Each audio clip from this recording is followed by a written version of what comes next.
Paz e graça para você ligado nessa emissora. Estamos começando o seu programa de reflexão, entrevistas e debates. Hoje, debate naquele formato, né, com tempo limitado para as perguntas e respostas e tal, para você poder tirar suas conclusões. E o assunto a ser discutido é a fé. Fé, né? A coisa mais importante na vida cristã não é a fé? Para muita gente é. Para Lutero, né, que inaugurou a reforma protestante lá no século XVI, foi a grande descoberta da vida. Nosso relacionamento com Deus se baseia em fé, não na justiça própria, como ele mesmo viu pela sua própria vida, que essa justiça jamais satisfaria as exigências de Deus. Mas a fé, né, nos traz salvação. Pela fé nós somos salvos mediante a graça de Deus e tal. Mas qual é a origem da fé? Quando você prega o evangelho para alguém, você espera que essa pessoa creia naquilo que você está pregando, porque é crendo no evangelho que ela vai obter a salvação. A fé vem pela pregação do evangelho, diz a Escritura.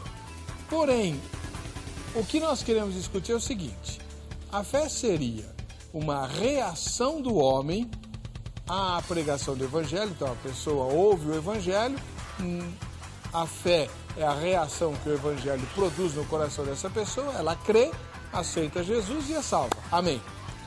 Para outras pessoas, sim, a fé é um dom de Deus. Deus é que concede a fé, a capacidade para crer, a fim de que a pessoa seja salva, né? Então, são dois lados e nós vamos ouvir as ponderações de ambas as situações e ao final do programa você terá material para decidir por você mesmo se a fé é uma reação do homem, cabe ao homem crer, ou não, né? Ele crê se quiser, ou a fé é um dom de Deus. Deus é que concede a fé para que a pessoa seja salva. E aí, se te perguntassem agora isso, qual seria a sua resposta? Ouça os eruditos, homens de Deus que estarão aqui no estúdio falando do assunto. E ao final do programa, talvez você mude de ideia ou continue crendo da maneira como você entende hoje, só que com muito mais base e com muito mais material bíblico. Está no ar o Vejam Só.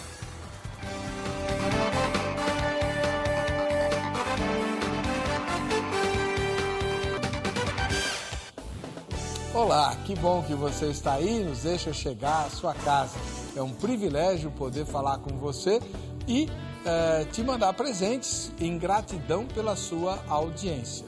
Só tem um, então eu vou sortear no final do programa. Para você concorrer, basta que você entre na internet e vote na nossa enquete que está lá no nosso site. Vejamsó.com.br, votou na enquete e o seu nome está na nossa base de dados para o sorteio daqui a pouco, tá bom? Olha, o assunto hoje é difícil, é delicado, é complicado, divide opiniões e nós conseguimos trazer dois irmãos muito preparados aqui para esse debate. Como eu costumo dizer, dois gigantes da fé. É o reverendo José Maurício Nepomuceno. Ele é ministro da Igreja Presbiteriana do Brasil, aqui na Vila Formosa, mestre em Ciência da Religião pelo Mackenzie e ministra cursos como Lendo a Bíblia, como História da Redenção, lá no curso de pós-graduação da sua denominação. Seja muito bem-vindo, reverendo Maurício, paz e graça para o senhor. Queria o endereço da sua igreja. Paz e graça, pastor, obrigado pelo convite. O endereço é a Rua Arapoca, número 272, Centrão da Vila Formosa, Rua do Antigo Hospital Zona Leste. Muito obrigado. Seus ouvintes serão bem-vindos lá. Muito obrigado pela presença do irmão. E tem um membro na sua igreja que foi minha ovelha, né? O seu José Teles, é isso? O seu José Teles, exatamente. Ósculo santo para o irmão José Teles. Isso. Ministro de escatologia. Exato. Tá bom. Deus abençoe, irmão. Vamos lá. Do outro lado, depois de um tempão sem aparecer aqui no programa, achei até que tinha brigado com a Ana, né? Ou ela brigou com você, não sei. Não. O pastor Arthur Bittencourt, da Igreja Assembleia de Deus, lá de Utinga. É a primeira vez que você veio esse ano, não é não, pastor? Sim, reverendo Hélio.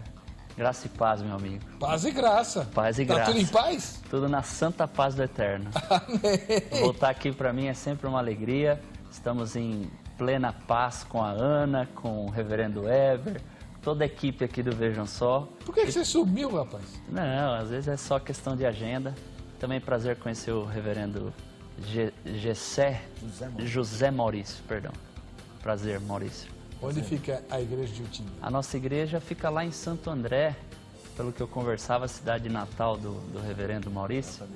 Nós estamos ali no bairro do Camilópolis, no subdistrito chamado Utinga, na rua Laureano 877, ali no Camilópolis, na região do ABC Paulista. Estamos ali há 24 anos ao lado do pastor José Bittencourt. Estamos servindo a Jesus e declarando Maranata, que o Senhor Jesus volte. E que volte o programa Exaltando a Palavra. Eu não vou deixar. Toda vez que você vier aqui, eu vou cobrar. Heber, eu queria inclusive fazer uma divulgação. Nós estamos com um canal no YouTube do Exaltando a Palavra. Estamos começando a colocar ali alguns devocionais. Queria deixar como sugestão para os telespectadores. E no Instagram também, Exaltando a Palavra. Você coloca lá tanto no Instagram quanto no YouTube, Exaltando a Palavra. Eu espero que você seja edificado com o conteúdo que está lá. Glória a Deus. Pelo menos já está voltando. É verdade. Porque era um programa sensacional. Graças eu não perdia um. Todo domingo eu estava lá, sintonizado. É verdade. Né, para tirar minhas dúvidas a respeito da Bíblia. Muito bom. Vamos assistir agora a matéria que apresenta o tema e depois nós conheceremos a opinião dos nossos convidados. Ora, a fé é o firme fundamento das coisas que se esperam e a prova das coisas que não se veem. Porque por ela os antigos alcançaram testemunho. Pela fé entendemos que os mundos pela palavra de Deus foram criados, de maneira que aquilo que se vê não foi feito do que é aparente. A primeira coisa a se dizer sobre a fé é que ela é muito mais do que crer. Dizer que a fé é somente crer é torná-la algo superficial demais. É interessante, pois a Bíblia diz que até mesmo os demônios creem. Certeza e convicção são palavras que exprimem uma grande característica da fé. Ela não convive no mesmo ambiente da dúvida e da hesitação. Além disso, ela é totalmente alicerçada na esperança e não em fatos concretos. A fé verdadeira é totalmente fundamentada na confiança em Deus e em Sua palavra, e não nas circunstâncias. A fé só faz sentido quando aponta para Deus. Na Bíblia, vemos a fé sendo apontada como algo de muito poder na vida de uma pessoa. E Jesus mostra que a presença da fé, mesmo de alguma forma pequena, faz muita diferença. E disse o Senhor: se tiverdes fé como um grão de mostarda, direis a esta moreira: desarraiga-te daqui e planta-te no mar, e ela vos obedeceria. A falta de fé desagrada a Deus. Jesus repreendeu seus discípulos algumas vezes por eles não aplicarem a sua fé nas situações que estavam vivendo. E ele disse-lhes: por que temeis, homens de pouca fé? Então, levantando-se, repreendeu os ventos e o mar, e seguiu-se uma grande bonança. A fé é o assunto do programa Vejam Só dessa noite. Por isso vamos discutir mesmo a fé. É um dom de Deus ou reação humana à pregação do Evangelho? Curioso? Acompanhe o programa agora. Apenas acrescentando uma observação importante, a fé que nós vamos discutir é a fé salvadora. Tá? A fé salvadora. Boa parte da matéria falou da fé em termos gerais, né? Mas nós vamos focalizar a nossa discussão naquele tipo de fé que produz salvação e cuja ausência determina a perdição, tá bom? E estamos recebendo aqui o reverendo José Maurício Nepomuceno, ministro da Igreja Presbiteriana do Brasil, pastoreia lá na Vila Formosa. Reverendo, em poucas palavras, qual é a opinião que o senhor vai defender aqui no nosso debate? O senhor já começou a conceituar, nós estamos falando da fé salvadora, então nós vamos defender a posição, ela é majoritária nesse meio que eu convivo, o meio calvinista, de que a fé, na verdade, é algo dado por Deus que nos habilita a crer. É como Deus implantando vida em nós, permitindo com que nós que estávamos mortos em delitos e pecados, possamos crer, tenhamos a possibilidade de vir a crer. e depois torná-la expressa, para que venha depois todos os demais benefícios da graça. Então, em linhas rápidas e curtas, vamos defender essa posição. Muito obrigado, reverendo. Obrigado. E o pastor Arthur Bittencourt, que também está conosco, ministro da Igreja Assembleia de Deus, Ministério de Utinga, não, vocês são o Ministério Madureira, né? E lá em Utinga. Exatamente. Tá. Qual que é a posição que o senhor vai defender, pastor? Bom, primeiro, que aí no questionamento essencial do programa, nós podemos dizer que há uma espécie aí de um falso dilema. Vou explicar. Pois, se a fé como dom de Deus é uma oportunidade que Deus dá pela sua graça para que o homem creia, ao mesmo tempo nós encontramos na parte B da pergunta a mesma ideia, que seria uma reação. Veja que a palavra que vocês utilizaram é reação, não é ação humana, e sim reação humana à pregação do Evangelho, que é nesta hora que nós acreditamos que a graça chega até o pecador. Então, consideradas essas duas questões da polarização aí da pergunta do programa, eu tenho de concluir que a fé é um dom de Deus, no sentido de que é a graça concedida por Deus para que o homem, como disse o reverendo Maurício, e ao mesmo tempo é uma ação humana ou reação humana à pregação do Evangelho, pois acreditamos, tanto arminianos clássicos quanto calvinistas, que a graça ela chega no momento da pregação do Evangelho. Então, esse é o primeiro ponto que eu queria considerar. Dentro da linha arminiana, aí se divide a casa em duas linhas.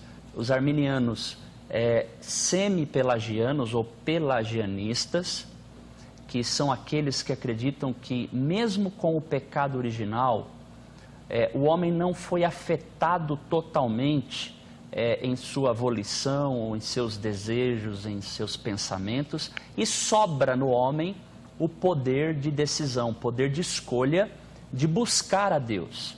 Esta é a linha comum e vulgar que, inclusive, a gente vê na maioria dos meandros evangélicos ou do evangelicalismo brasileiro. Claro que isso veio importado dos Estados Unidos, mas é uma outra temática aí a ser discutida.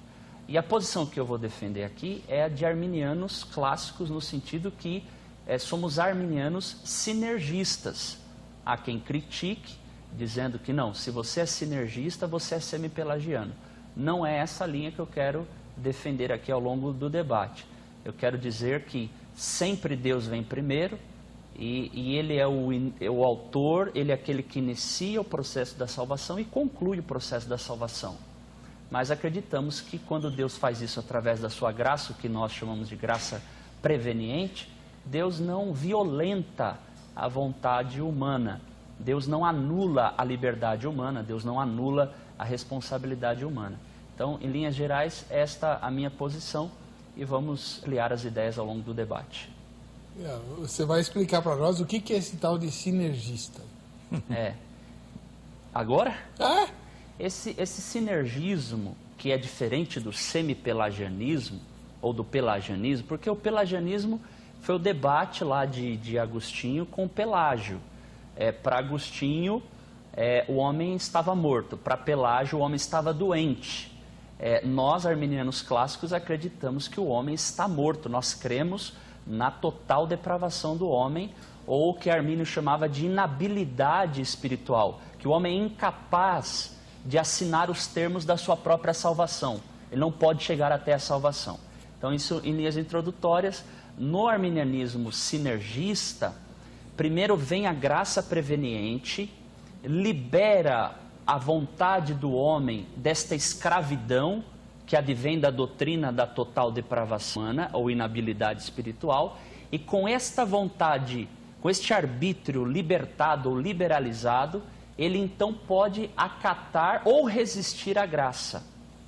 Então, aí que está a diferença. É aí que está a diferença para a questão do semi-pelagiano. O semi-pelagiano ou pelagiano diz assim: creia, tão somente creia e você será salvo, você não precisa de nada, você tem o poder de escolha, você tem o poder de decisão, cabe você querer, e a pessoa fica assim estranha, porque na verdade a gente sabe que o poder real da salvação vem pela pregação do Evangelho, que é quando flui a graça, que nós chamamos de graça preveniente. E qual seria a diferença da graça preveniente para a graça irresistível dos calvinistas? Aí eu convido vocês a assistirem um debate que foi feito aqui com meu amigo Wellington Mariano, que tratou só sobre essa questão. Então nós vamos ampliar muito aqui. Mas eu vou tratar isso num dos pontos, Heber. Me permita responder depois, claro. Porque eu quero vincular cada ponto do sistema calvinista, pelo menos alguns deles, e acionar, e linkar com a fé e questionar o meu amigo Maurício. Tá bom. Tá bom? Vamos lá, agora é sua vez. Vejamsó.com.br é o nosso site e você vai responder a seguinte pergunta. Segundo as Escrituras, a fé é... Primeira resposta, reação do homem à pregação do Evangelho. Entendendo essa resposta como sendo assim, eu ouço o Evangelho e decido se eu quero ou não aceitar, certo? Essa é o sentido da resposta. Segunda resposta, dom dado exclusivamente por Deus, ou seja, eu só creio se Deus me der o dom. Se Ele não me der o dom, eu não vou conseguir crer. Terceira resposta, não sei ou nenhuma das anteriores. Votou na enquete, você está habilitado ou habilitada para o sorteio que eu vou fazer hoje, daqui a pouquinho, no final do programa, do que Academia Teológica da Graça de Deus, que hoje é o nosso relógio. Tá aí, ó, relógio para você lembrar.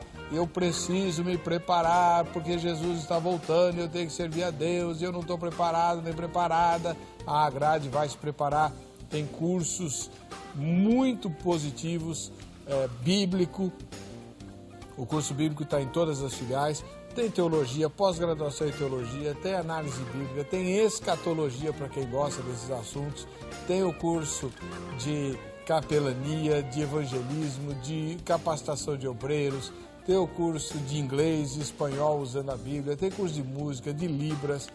A grade está cheia de cursos para você. Para saber onde eles são ministrados e quando, liga amanhã no horário comercial para 0 Operadora 11 3115 0819 315 0819. Converse com o pessoal da grade e venha, gente, tá bom? Bem, acho que, deixa eu ver se tem mais alguma coisa aqui para eu falar. Só quem está me acompanhando aí no blog, o hebercocarelli.blogspot.com.br, tem novidade, tem artigo novo, né? E eu creio que aí dessa semana a gente vai postar a pregação que eu fiz ontem na igreja, tá bom? Obrigado aí por acompanhar a gente, tá bom? Próximo bloco, nós vamos começar com as perguntas. Quem vai começar é o reverendo José Maurício Nepomuceno, da Igreja Presbiteriana do Brasil.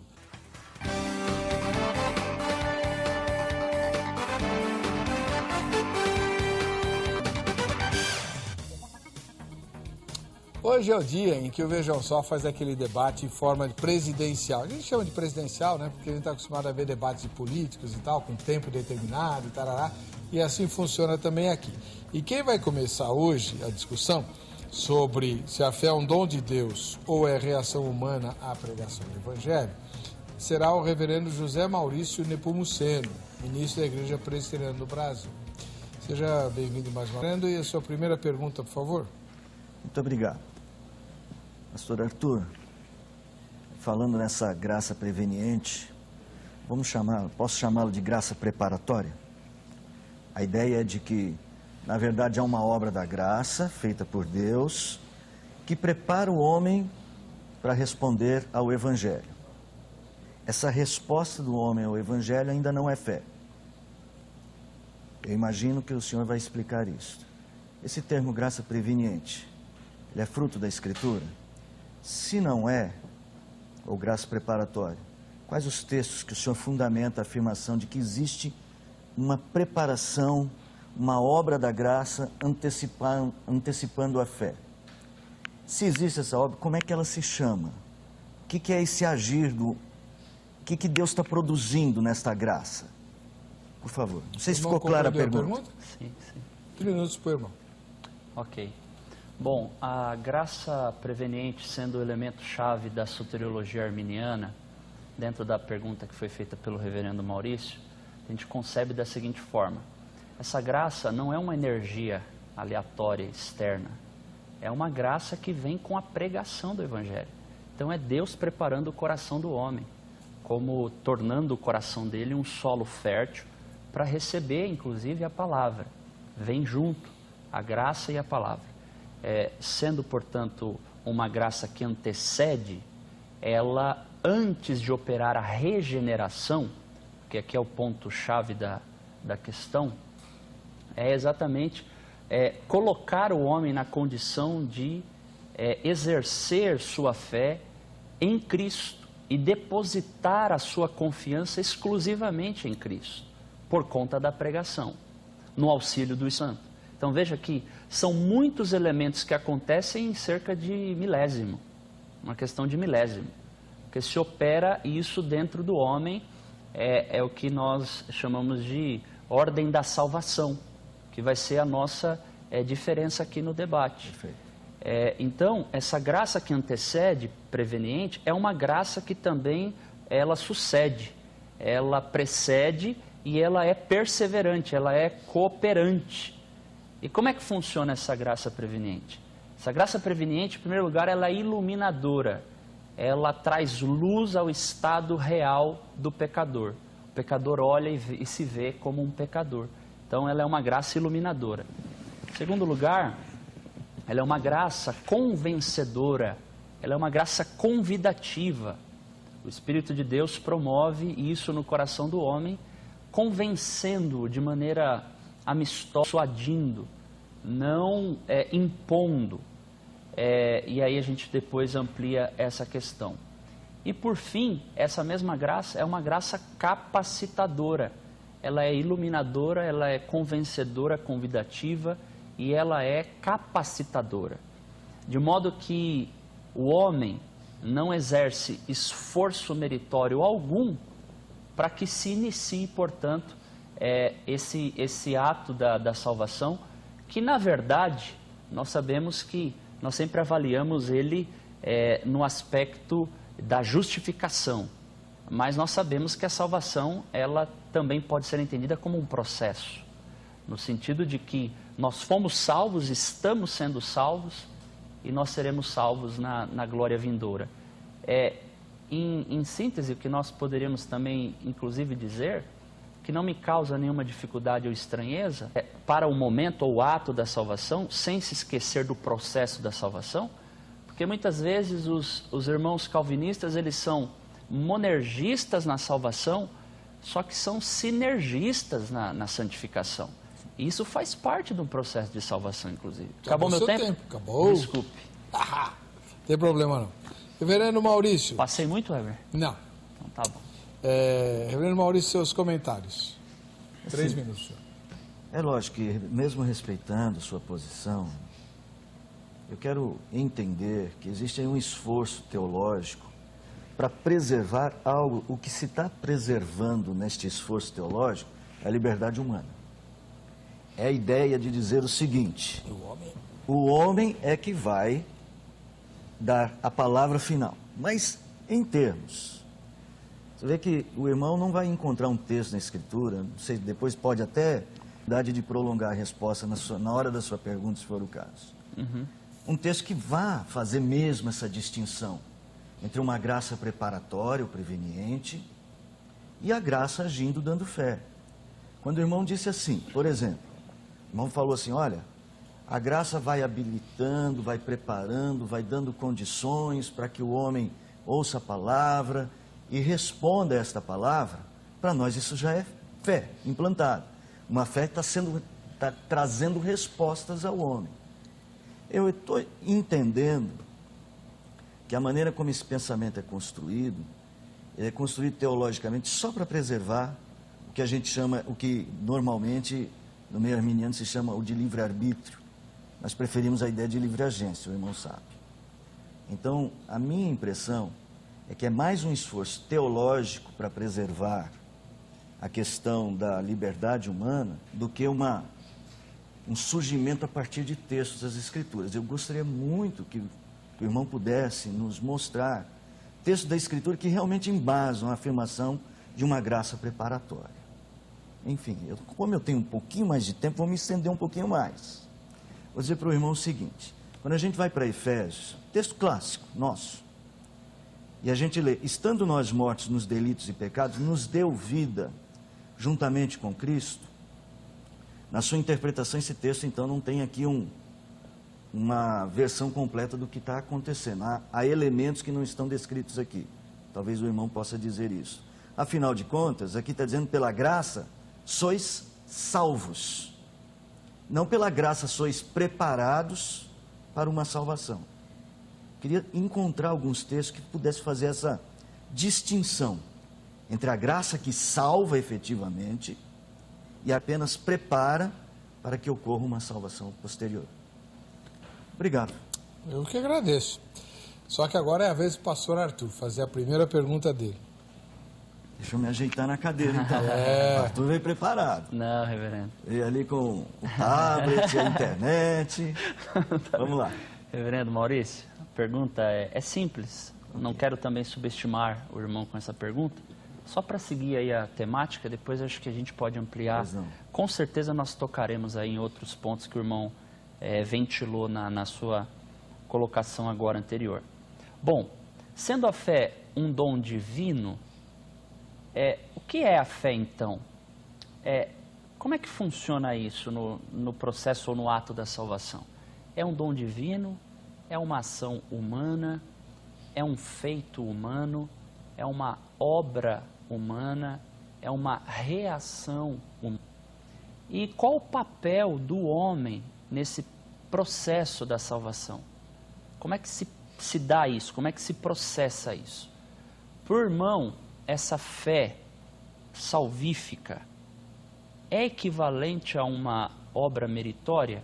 Podemos aí usar o texto citado de Efésios capítulo 2? Faria essa pergunta inicial para o irmão. Bom, 3 minutos, reverendo. Se eu compreendi bem a pergunta, irmão, bom, vou começar pelo fim. Não é nunca uma obra meritória. Isso que nós estamos chamando de fé salvadora. É uma maneira, lembra que a Bíblia usa a palavra fé de uma forma bastante ampla. Você vai ver o texto de Judas dizendo a fé que foi dada aos santos. Nós entendemos a questão do conteúdo. Lembra que fé também é um conteúdo em que se crê.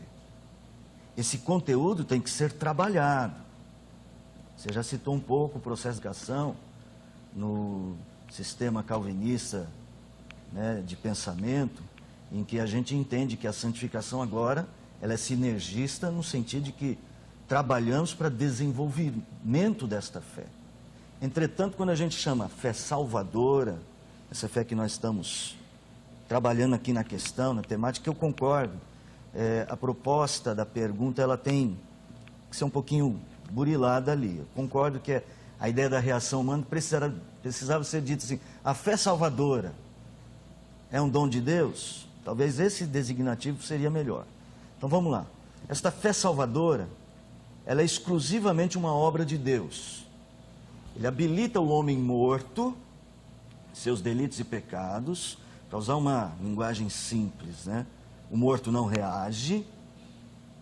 Ele habilita, ele coloca vida neste homem, é o que a gente chama de novo nascimento. E esse novo nascimento contém em si um núcleo de fé, uma capacidade de responder ao Evangelho. Então agora o Evangelho será pregado e aquele novo nascido, aquilo que o Espírito colocou lá, ele reage. A partir daí, ela é reagente. Mas antes disto, não. Ela é simplesmente uma recepção de uma graça divina. Por isso, justamente, a gente chama de obra da graça. Então, em nenhum momento meritória. No momento posterior em que ela se torna uma reação, em que ela cresce, nós a desenvolvemos, como diz lá Filipenses, né? Desenvolver a vossa fé, aí ela passa então a ter elementos meritórios no sentido de elementos da sinergia, do trabalho conjunto, duas forças. Deus, preponderante, evidente, e agindo. Deus pelo Espírito e o homem agindo, buscando crescer na fé. Pelo uso dos meios de graça, pelo uso das Escrituras, pelo uso da convivência cristã, ou seja, essa fé ela se expande. Então, não sei se a sua pergunta atende, se a minha resposta atende a sua pergunta, se eu a entendi bem. Sim. Então, só simplificando, não é meritória, ela é uma obra monergista no momento anterior à pregação da palavra.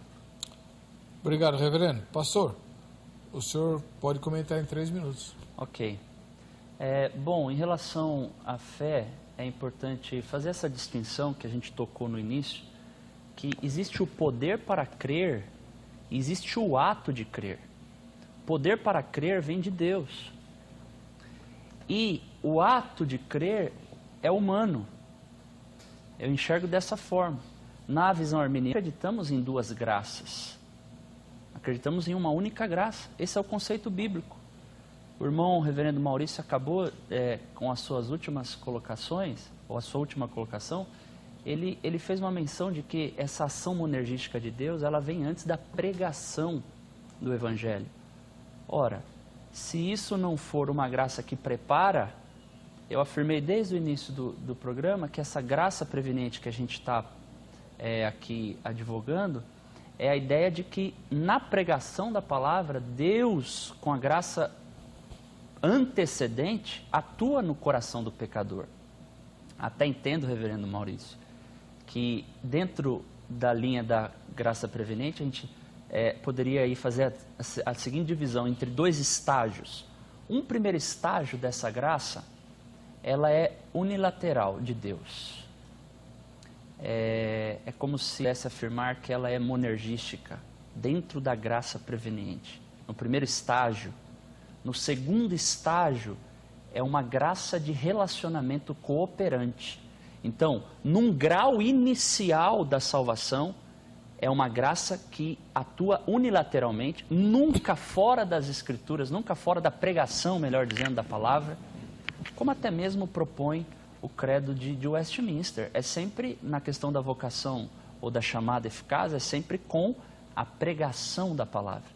Então, são 2 questões aqui importantes. Da questão da fé, a ser mencionada, que o dom, se entendermos que é uma oportunidade vinda de Deus, então eu concordo com a observação do irmão em relação também a se burilar aí um pouquinho mais a questão da temática do programa. Mas existe o ato humano de crer.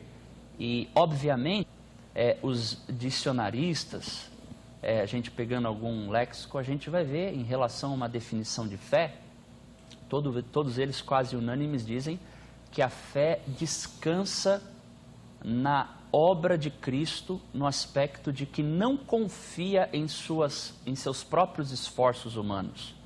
Ou seja, a fé, ela abandona os méritos próprios. E em relação à graça, nós não somos otimistas da antropologia. Nós somos arminianos clássicos, somos pessimistas da antropologia, porque nós cremos na inabilidade total do homem, na inabilidade, portanto, na total depravação do homem. O que nós acreditamos é que vem essa graça preveniente através da pregação, liberta, portanto, a vontade ou a volição humana, e o homem, então, decide aceitar ou resistir essa graça. E, como consequência, o ato humano da fé e do arrependimento, e gera-se a conversão. O senhor estourou o tempo. Quantos segundos eu vou ser penalizado? 30 segundos. Não, o reverendo Maurício vai ter 30 segundos a mais na resposta dele, se quiser usar, tá bom? Sua segunda pergunta, reverendo Maurício. Vamos lá, meu irmão. É assim, nós estamos muito próximos em algumas coisas, eu acho que o ouvinte está percebendo. Não há uma distinção quanto ao arminianismo mais difundido, né? Sim. Como você muito bem colocou, semi-pelagiano. Mas há uma distinção, eu acho que para ficar claro no nosso debate, só para... Você está dizendo o seguinte, que esta graça preparatória, ela vem na hora da pregação. A palavra traz esta graça, né? A palavra traz esta graça, e no momento da palavra, ela já prepara e ao mesmo tempo já vem uma... Vou ir um pouquinho além. Perguntar para o irmão o seguinte. Nós sabemos que sem fé é impossível agradar a Deus. quando a graça opera, ela pode deixar, ela sai do homem, porque se este homem, a graça opera, que obra ela faz quando opera? Que aquele que resiste, aquele que foge dela, não produz fé. Que obra é essa preparatória que ela faz? Ele está resistindo à obra preparatória, ou a obra preparatória aconteceu, e mesmo tendo acontecido uma obra da graça, ele ainda tem poder para resistir. Ou seja, de fato a graça é resistível? Sim, 3 minutos. Vou responder. Sim, nós acreditamos que ela é resistível. Com base em alguns textos, o clássico nós poderíamos citar, se não me falha a memória, Atos 7:51, que veja, no seu discurso, Estevão, com o seu rosto parecendo como de um anjo, não se poderia resistir às palavras de sabedoria dadas pelo Espírito de Deus, e o texto diz que os homens resistiram ao Espírito Santo. Se a graça é uma obra do Espírito, ou uma virtude do Espírito, se é possível, como diz a Escritura, que resistiram à pessoa do Espírito, não resistiriam o presente do Espírito, ou a dádiva do Espírito? Então, um dos pilares do arminianismo clássico é exatamente a resistibilidade da graça. Cremos que o homem, portanto, pode resistir à graça, porque não é uma graça, é uma graça convidativa, não é ditatorial, é uma graça convencedora, não é uma graça violentadora. O homem estaria liberto naquele instante e então ele decidiria a respeito da salvação no tocante à graça que foi concedida, e ele apenas se curva diante da grandiosidade daquilo que está sendo proposto, que é a salvação pelo Espírito de Deus. Então, nesse aspecto, esses pontos que muitas vezes não se é tão falado, da condicionalidade da eleição, que é a linha do arminianismo clássico, a resistibilidade, que difere da graça irresistível, mas eu quero deixar esse ponto para uma pergunta que eu possa formular daqui a pouco. Então, o grande ponto aí da nossa diferença é que a graça, ela prepara sim, mas ela não ultrapassa a natureza humana na sua liberdade, não viola a constituição da natureza humana na sua liberdade. É o que nós chamamos de liberdade libertária, ou entre aspas, livre-arbítrio libertário. Nós, do arminianismo clássico, não nos coadunamos com a ideia, por exemplo, do determinismo rígido, nem do determinismo compatibilista, ou determinismo suave, que é onde se encaixa mais com o calvinismo, seria o determinismo suave, ou compatibilista, que é a linha natural da leitura quando você lê, por exemplo, o documento de Westminster. Mas aí é uma questão mais técnica e a gente não tem tempo mais para a mão, Maurício. Tá bom. Reverendo Maurício, seus comentários. Bom, meu irmão, primeiro eu vou começar aqui pelo texto de Atos. O texto não está dizendo que havia obra da graça no coração daqueles homens. Ao contrário, a Escritura diz que Deus manteve homens com o coração endurecido justamente para mostrar que não haveria graça para eles. A graça eletiva do Senhor não está presente aqui nesse texto. E então Estevão está só admitindo, dizendo assim, olha, vocês são homens de dura cerviz. Por isso, e isso está provado porque vocês resistem ao Espírito. Não é que havia uma obra da graça, pelo menos o texto não oferece essa interpretação, ele nem cita a graça. O texto simplesmente diz, e ele conclui, vocês estão resistindo ao Espírito, porque vocês se mantêm de dura cerviz, como os profetas já haviam dito a respeito dessas coisas. Um deles é Jeremias, né? Que deixa que acho que me espanta, que aqueles homens disseram assim, não queremos saber de Deus, nós vamos seguir segundo a dureza do nosso coração. Eu quero ainda entender que obra é esta da graça, o que prepara o quê? Acontece o que no coração do homem que o prepare, porque se ele pode resistir, que preparação foi essa?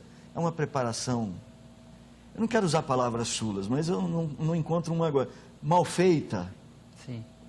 É uma preparação não soberana, é uma preparação que não conseguiu, não conseguiu vencer as barreiras, as dificuldades do homem.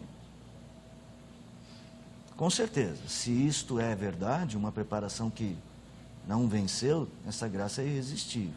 É resistível. E se é resistível, não é salvadora. Então a graça de Deus não é salvadora. Pelo menos não a preveniente. Nós precisamos achar esse texto que fundamenta a ideia de graça preveniente, de graça preparatória. Os textos bíblicos apontam para uma graça agindo poderosamente. Inclusive, até onde é muito abundante o pecado, é superabundante a graça. E ali no contexto de Romanos, é gente que, isso é o capítulo 3, você lembra bem, é gente que estava desviado, não buscava Deus, não queria saber de Deus, e ainda assim Paulo fala, mas mesmo com tudo isso, onde é muito abundante o pecado, a graça é maior. Nessa graça preveniente, ela é menor. Desculpa usar essa expressão. Agora, tem uns 16 segundos para dizer uma coisa. Não gosto quando se diz, ou quando se sugere, que a ideia do calvinismo é violentação da vontade humana. Não é. Numa outra oportunidade, vamos falar que a graça trabalha com a vontade humana. Não contra ela. Obrigado. Obrigado, reverendo. Pastor Arthur Bittencourt, sua segunda pergunta. Ok. Reverendo Maurício, para o irmão, a fé é uma condição para a salvação? E adiciona ainda essa pergunta, uma pergunta dupla. A justificação, ela precede a fé? A regeneração, ela precede a fé? Nos termos calvinistas, e me desculpe, claro, como eu deixei claro na última colocação do irmão, e eu sei que o documento de Westminster deixa claro que sem violentar a liberdade, eu tenho conhecimento disso, eu tenho conhecimento, mas eu falo porque é a consequência lógica do raciocínio dentro do sistema calvinista, porque já já a gente vai chegar na pedra fundamental do calvinismo, que é a doutrina da eleição, que é a pedra de esquina do sistema da TULIP, é uma ordem sequencial.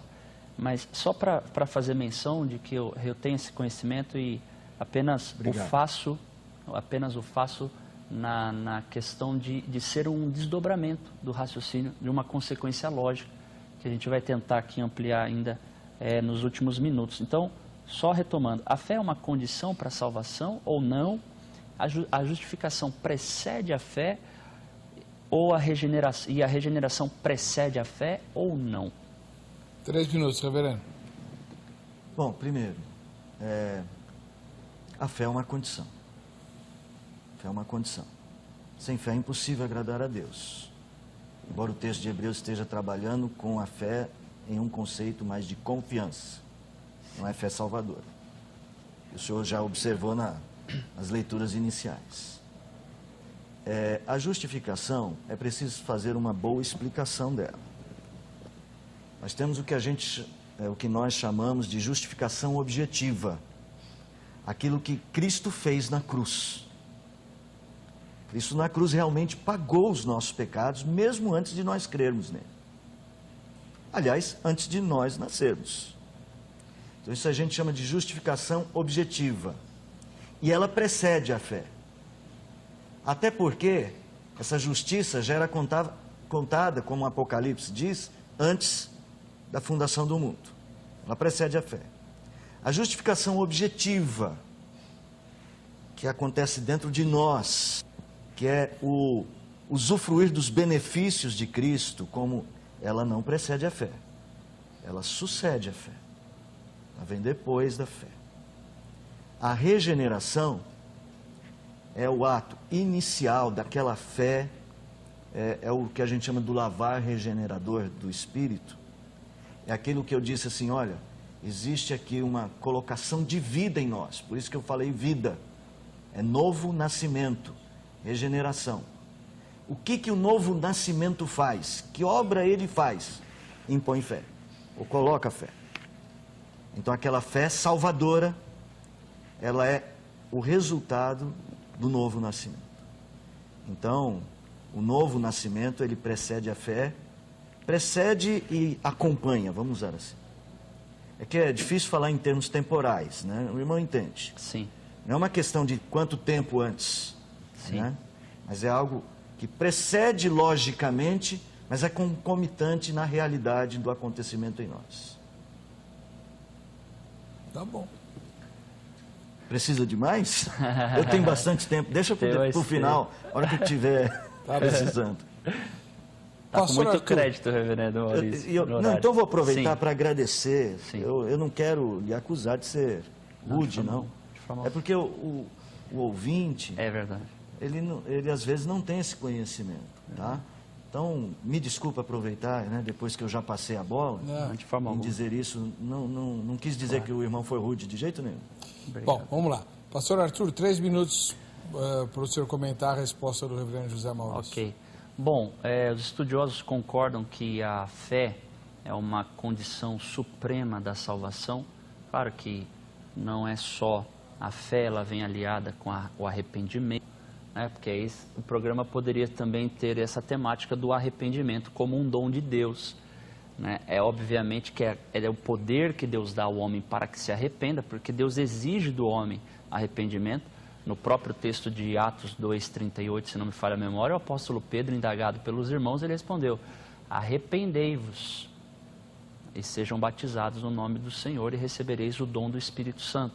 Então, a ordenança divina é o arrependimento. Então, o arrependimento e a fé, gerando a conversão, e a confissão e o batismo como elementos externos desses dois primeiros elementos, da fé e do arrependimento, então gerando publicamente a confissão e também o batismo.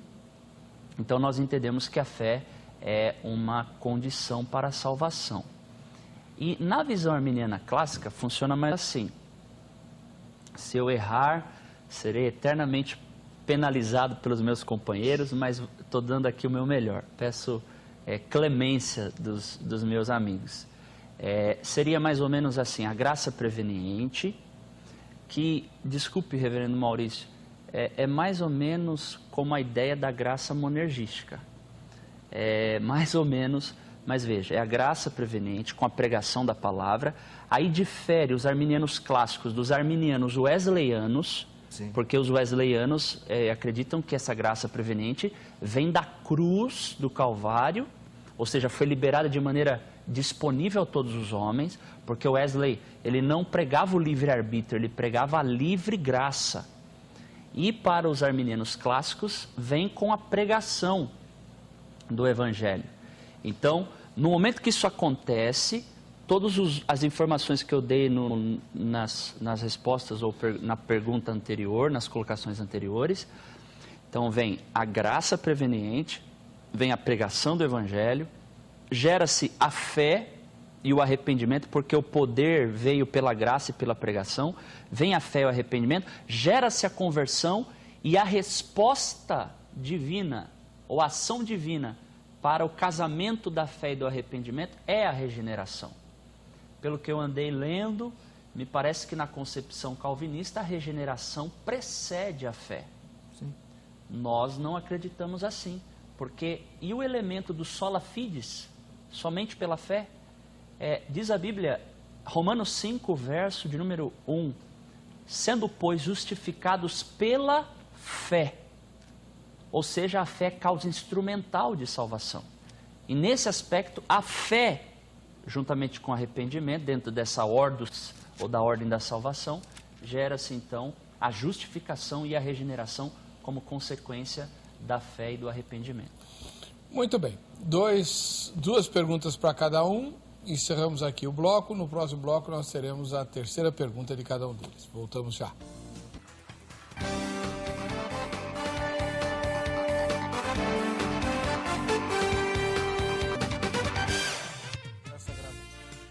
Vamos lá. Voltando aqui com o terceiro bloco do programa Vejam Só, aproveitando o tempo, porque os irmãos têm muito para falar. Reverendo José Maurício Nepomuceno, ministro da Igreja Presbiteriana do Brasil, vai fazer a terceira pergunta dele ao pastor Arthur Bittencourt, da Igreja Assembleia de Deus, lá em Utinga. Arthur, sei que a gente ainda acredito que a gente está dando um nome para a graça que não precisava dar, chamando-a de preveniente. Mas nossa discussão está dizendo o seguinte: esta fé salvadora, ela é sempre um fruto da graça preveniente. Você está dizendo, a hora da pregação carrega a graça que faz uma obra. Então a pessoa, para ter fé, precisa da pregação e da graça preveniente, produzindo algo para que ela venha a ter fé. Sem isso ela não pode ser salva, porque sem isso ela não tem fé. Eu creio que a fé é um dom de Deus. Então, e a fé é condição, como você mesmo afirmou, única para a salvação. Não tem outro jeito de ser alguém salvo sem ter fé. Vamos pensar em crianças de colo. Crianças de colo podem ser salvas? Elas podem ser salvas de que jeito? Como que a pregação da palavra, que carrega a graça preveniente, salva crianças de colo? Credo, reverendo. Desculpa. Tem mais pergunta ainda, Heber. Tem mais? Uma vez que nós entendemos que as crianças não conseguem compreender essa pregação. Se para que elas venham a ter fé, condição única para a salvação, eu preciso da graça preveniente com a palavra, como é que crianças de colo podem ser salvas? Bom, essa resposta arminiana agora, wesleyana, seria um socorro para mim nesse momento. Sendo essa graça procedente da cruz, ela então tem efeito, digamos, retroativo, ou tem efeito para o futuro, pensando num caso de uma criança hoje. Se a salvação, a expiação veio da cruz, estamos falando de coisa de 2000 anos a mais de 2000 anos, no caso de uma criança hoje. Nesse caso, qual que é a resposta arminiana? É a resposta de Jesus, quando Jesus disse que delas é o reino dos céus. Delas é o reino dos céus. Na concepção calvinista, só será salva aquela que é eleita. A que não é eleita, não será salva. Então veja que dentro da concepção arminiana wesleyana, a graça preveniente alcança essas crianças. Elas não estão na idade moral, não têm condição de exercer fé, não têm compreensão, não podem ser, entre aspas, responsabilizadas moralmente. E é bom que se diga que a responsabilidade moral é um elemento chave para a nossa questão aqui hoje, porque se estamos dizendo que a liberdade humana permanece intacta, como que o Senhor Deus suparia homens moralmente por um poder ou uma graça que Ele não concede a todos os homens? Então não é o caso só das crianças, é o caso dos silvícolas ou daqueles que seriam chamados inimputáveis, ou o caso de indígenas. Caso de indígenas. Claro que com isso não se pode, reverendo Maurício, chegar à conclusão da afirmação categórica de que essa graça preveniente a partir da cruz obrigatoriamente conduz ao universalismo. Não é essa a ideia. Ou a apocatástase. O universalismo não é essa a ideia. É exatamente porque a expiação ela é ilimitada. Essa ação salvadora de Deus, ela está disponível a todos os homens. E o fato de existir inferno e de existir aqueles que irão para lá, não significa que Deus determinou quem iria para lá. Deus, de maneira unilateral, determinou que estes iriam para lá. Então, essa seria uma resposta que eu daria dando o meu melhor, reverendo. Amém. Maurício. Obrigado, meu irmão. Obrigado. Reverendo, seus comentários. Eu sei que suscita-se aqui uma questão dura, o pastor até disse credo. Por quê? Verdade.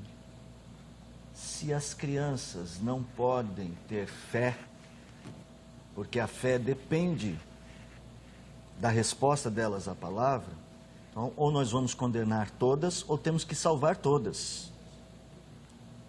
E se temos que salvar todas, nós temos um outro problema.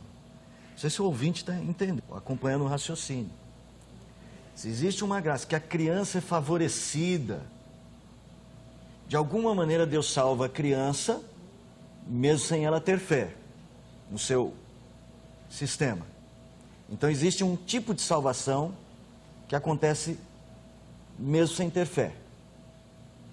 Na verdade, uma salvação, talvez a ideia de que a criança tenha pureza moral, então ela não está no conjunto daqueles que Romanos diz, todos pecaram. Então nós vamos ter que trabalhar na questão do pecado original, não é para todos os homens. É para todos os homens moralmente responsáveis. Eu estou entendendo, irmão, que para trabalhar com a ideia de graça preveniente, nós temos muita complicação bíblica. É lógico que eu respeito a posição do irmão e de tantos outros colegas que pensam assim, mas fazer uma ginástica, como o irmão, com todo o respeito, teve que se apoiar numa fonte diferente, wesleyana, para dizer, olha, essa criança então está sendo salva por algo que emanou da cruz, por uma graça vinda da cruz. Então assim, no sistema calvinista, mesmo essa criança pode ter fé, ser nascida de novo.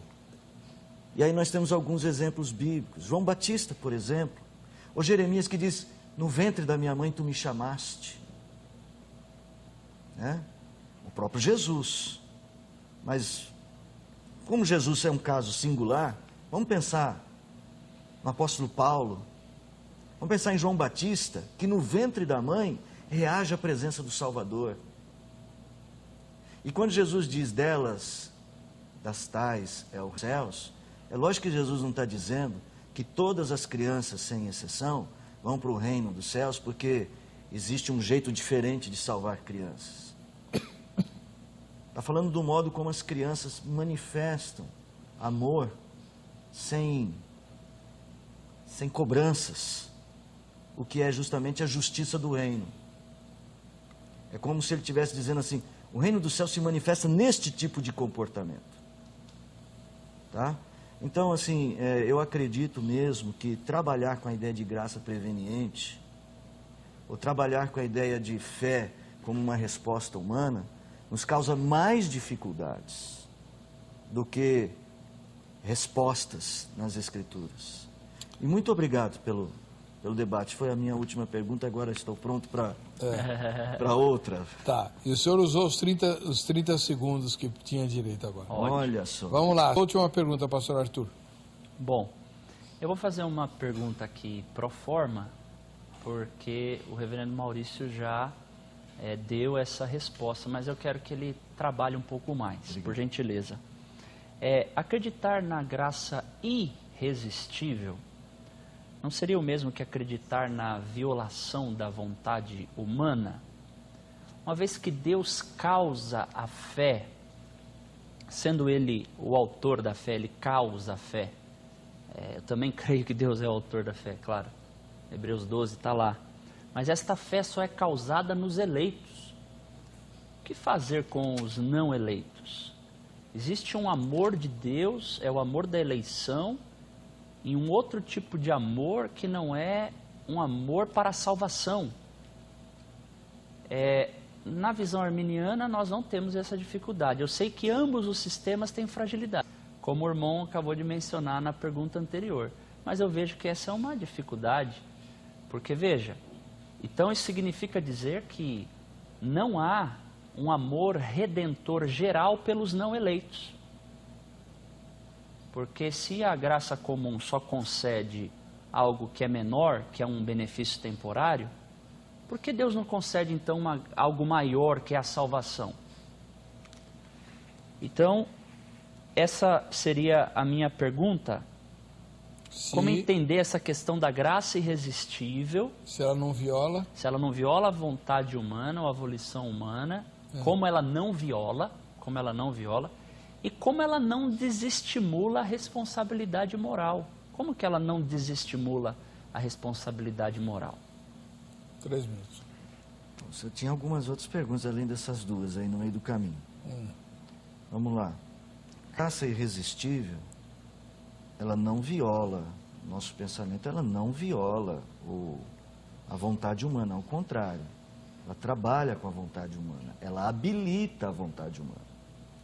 Só lembrando lá Filipenses, né? É Deus quem efetua em vós tanto o querer quanto o realizar.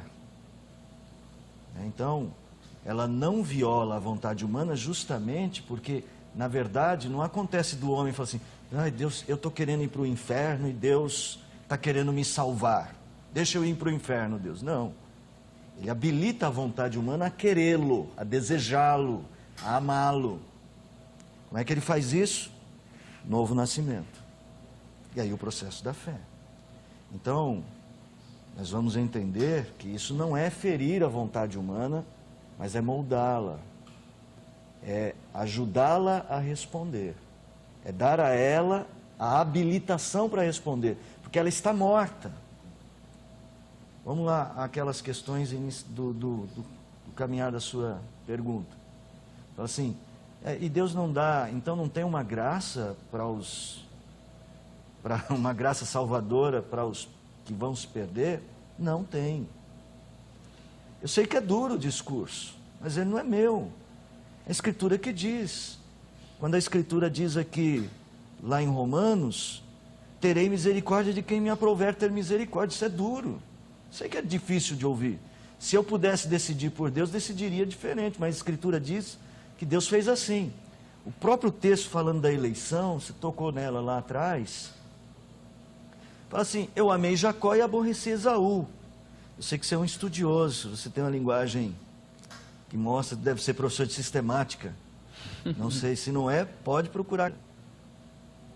Que a palavra, o verbo para odiei, ou o verbo para aborrecer Esaú é micel, é odiar. Trazido do Velho Testamento e aqui na boca de Paulo. Então, na verdade, não há mesmo uma graça salvadora para quem se perde. Mas por quê? Deus não podia ter feito? Podia, mas não fez. Porque Ele tem misericórdia de quem quer. Não fui eu que escrevi isto. E não foi Paulo que escolheu dizer isto. Deus o conduziu. Ele mesmo diz o seguinte, olha, o oleiro tem direito sobre a massa, para do mesmo barro fazer um vaso para honra e outro para desonra. Sei que é duro. Sei que o sistema calvinista tem que lidar com essa dureza ao apresentar a mensagem, mas ela, entendemos nós, para ser respeitoso, é bíblica.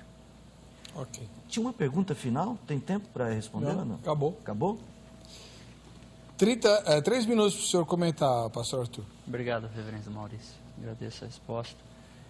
Bom, eu entendo que essa graça irresistível, me desculpe a insistência, é só uma questão de ideia, de opinião, sim, de que ela, de certa forma, viola sim a vontade humana. Vamos tentar trabalhar no quê? Também compreendo bem o conceito de antinomia, que é a coexistência da soberania de Deus e a responsabilidade humana. Também compreendo bem essa questão. Mas essa graça, primeiro, ela é uma graça seletiva, que obviamente no sistema calvinista advém da eleição. Em que aspecto que ela se torna violadora da vontade humana? Quando exatamente o eleito não pode fazer o contrário. Quando o eleito não fazer o contrário a não ser continuar pecando. Então, se isso não for uma violação da vontade, eu precisaria entender isso um pouco melhor. O eleito não pode fazer outra coisa, a não ser aceitar, porque ele é um eleito, aceitar a pregação do Evangelho. E o não eleito? Ele não pode fazer outra coisa, a não ser continuar pecando. De forma que a pregação do Evangelho para todas as nações e todos os homens e para o mundo se torna uma oferta universal insincera. Porque Deus pede algo quando na verdade Ele não quer isso. Ele quer que todos os homens se salvem, Ele quer que os homens o conheçam como o Salvador de todos os homens, 1 Timóteo 4,10, mas na verdade não é. É uma exceção sem acepção de pessoas, como diz amados irmãos calvinistas, tenho dificuldade. Por exemplo, Jeremias 7,13, Jesus disse, o irmão mencionou o profeta Jeremias e é verdade. Agora, pois, porquanto fazeis todas estas obras, diz o Senhor, eu vos falei, madrugando e falando, e não ouvistes. Chamei-vos e não respondestes. Aí do verso 20 ao 26, tem coisas aqui profundas. Portanto, assim diz o Senhor, eis que a minha ira e o meu furor serão derramados sobre este lugar e sobre os homens, animais. Assim diz o Senhor, ajuntai os vossos holocaustos aos vossos sacrifícios e comei a carne. Nunca falei a vossos pais no dia que vos tirei do Egito, nem lhes ordenei coisa alguma acerca de holocausto e sacrifício. Mas isto lhes ordenei, dai ouvidos à minha voz, e eu serei o vosso Deus, e vós sereis o meu povo, e andai em todo o caminho, vos mandar para que vos vá bem. Olha, o texto aqui está dizendo, obedece, Deus está querendo do povo, arrependimento. E acabou o seu tempo. Só que não pode, o homem não pode fazer o contrário. Eber, me deixe concluir, por favor, me ajude. Vai, rapidinho. Deus pede o arrependimento, mas não dá poder para ele se arrepender na visão calvinista. Ou seja, as verdadeiras intenções de Deus não podem ser discernidas pelo texto bíblico. Porque Deus está pedindo para se arrepender, quando na verdade, na causa secundária, Ele não deu graça para aquele homem se arrepender. É um pouco dificultoso o meu entendimento em relação a esse ponto.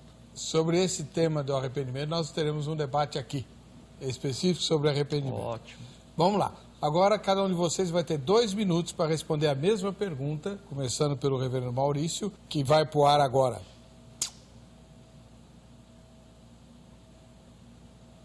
Já que os dons de Deus são irrevogáveis, as pessoas que disseram que perderam a fé no meio do caminho nunca tiveram fé? Entendeu? Como é que é o nome do rapaz? Esse é o Alan.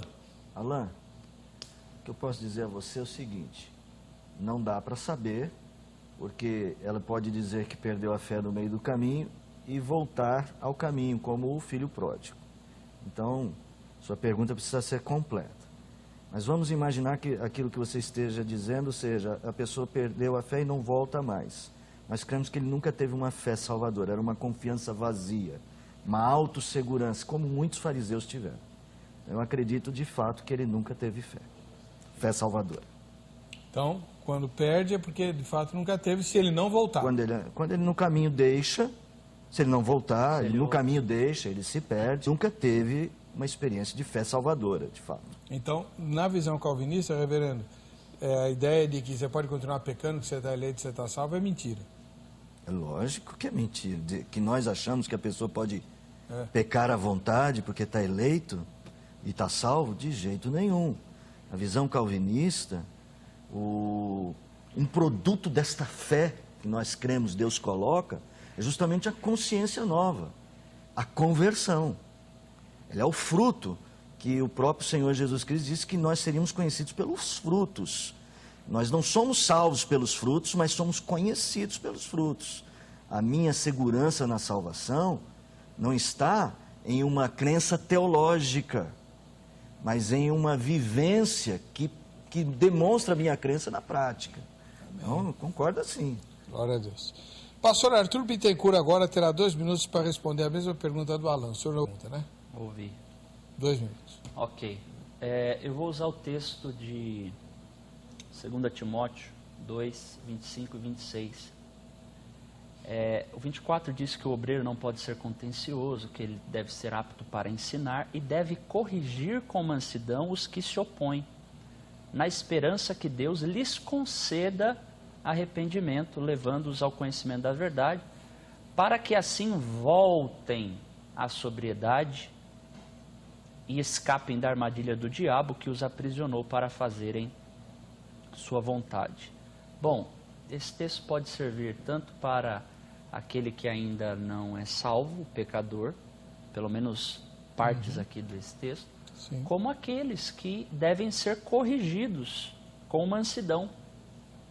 Ou seja, ficaram temporariamente afastados da seiva, do elo vital de comunhão salvífico, que é Cristo, e só há um jeito, a correção, voltar atrás, no sentido de abandonar essa apostasia.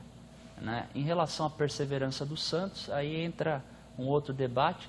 Sei que na visão calvinista também a santidade é uma evidência de um eleito, que não é correta essa observação que normalmente se faz, só que friso aqui, que dentro da concepção arminiana, a liberdade do homem, sendo ela libertária, uma liberdade libertária, exige do homem uma responsabilidade moral, e ele se torna, portanto, culpado.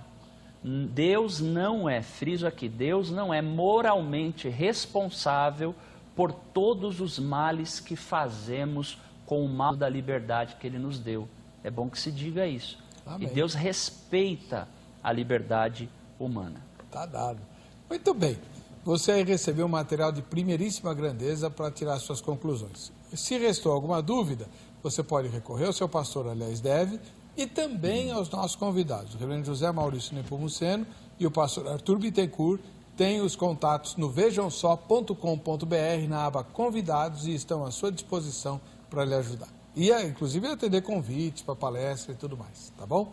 Vamos ver quem vai levar o brinde da grade. É a Josimeire Cavalcante, de Rio Branco, capital do Acre. Parabéns, Josimeire. Para você que fica com a gente, com essa emissora, a paz e a graça de Jesus. Nos encontramos no próximo Vejam Só.